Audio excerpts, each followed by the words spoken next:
Hey guys, Chris and Eric here. We're working on a rangefinder review, testing out a couple different rangefinders that some friends of ours have lent us and some of our own. We got a Leica 2700D, a SIG 3000 BDX, a Nikon 4K, and what's yours, the Revic?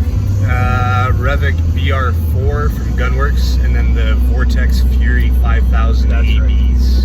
Yeah, pretty cool stuff with that Vortex 5000 AV, being able to input your wind direction and velocity. The Revic and the Vortex are the only ones that do that.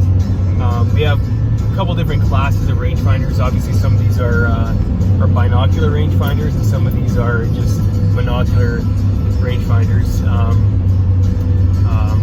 Yeah, and then this is day 2 of our testing. First day we did a bunch of testing on reflective signs, buildings, and non-reflective like wood signs and stuff. We got out. How far did we get out to, Chris?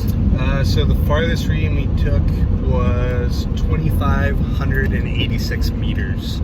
And the closest? And the closest was on a hay bale at 747 meters. Yeah, so pretty much all of them were able to do it, some a little easier than the others. So we figured that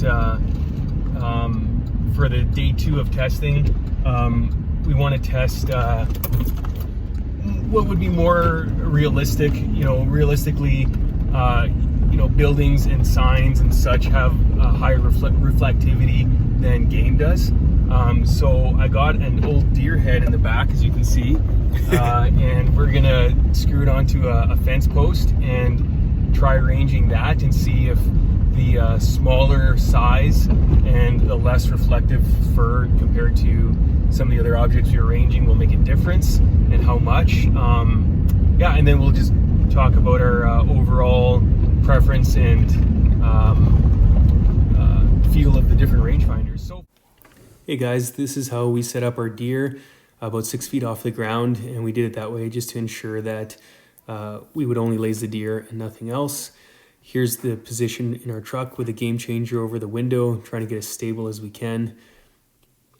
And you can get an idea just from the conditions that we were range finding in. It was wintertime, overcast, a little bit of snow in the air.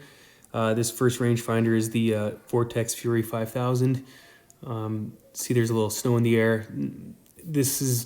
All these videos are being taken just lining up an iPhone by hand behind the eyepiece, and so they're not truly representative of what it actually looks like. Gives you an idea. Here are the SIG 3000s, and don't pay any attention to the yardage. We're unable to actually accurately laze the deer with everything lined up like that. Next up here, we have the Leica 2700B. The readout isn't really easily read on the video, but it's fine in real life. And then finally, we have the Revic BR4s. We were just lasing something else. We didn't want to have any vehicles in the video. And here you can see the glitch that we're experiencing with not getting ballistic readouts. Okay guys, here are our next 5 targets circled in yellow. This is on day 1, and you can see that the conditions were overcast but fairly bright. Here's our first target, a hay bale at 747 meters. And next we have these 3 golf signs. The one at 1769 meters was quite small and very difficult to range. Here we have a stop sign at 2586 meters, which was surprisingly easier to range than that golf sign due to its reflectivity.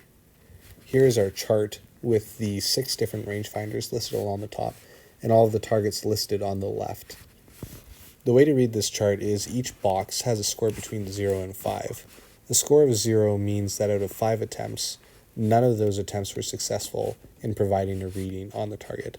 The score of 5 means that out of 5 attempts, all 5 of those attempts were successful in providing an accurate reading. We can see here that the SIG 3000 and the Fury 5000 were nearly identical in their ability to range all targets.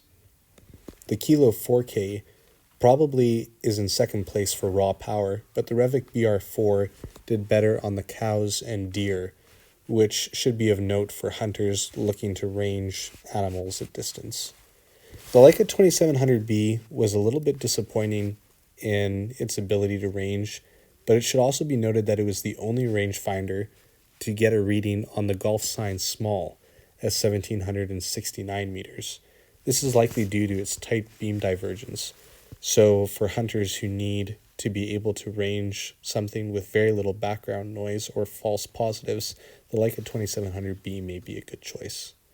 Lastly, the Bushnell 1 mile was definitely the weakest of these rangefinders and was not even tested on day 2 due to its poor performance. Well, that's it for this time, guys. If you had any thoughts on this video, we'd love to hear from you in the comments. Or if you have ideas of what you'd like us to test next, we would be interested to hear that too. Stay tuned for more videos soon.